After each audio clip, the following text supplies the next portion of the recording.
follows the videos saw the old solar system, which was in the middle of the room, laying flat, which was taking up too much space. So now Kurt's moved across the wall, and obviously he's got to finish rewiring and all that kind of stuff, but it's a good start. And it goes round. Batteries didn't have to be moved, which is absolutely awesome, and the new system is in there behind.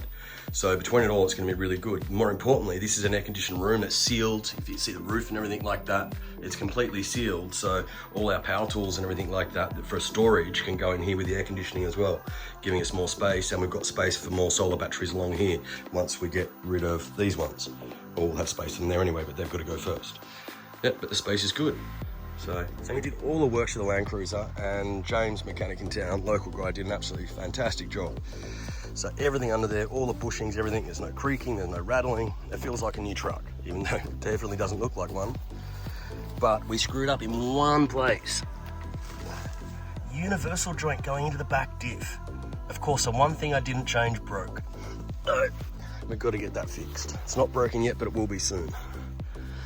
Well, at least the farm's looking nice. Hydroponics are going well. Cyclone coming in over the weekend.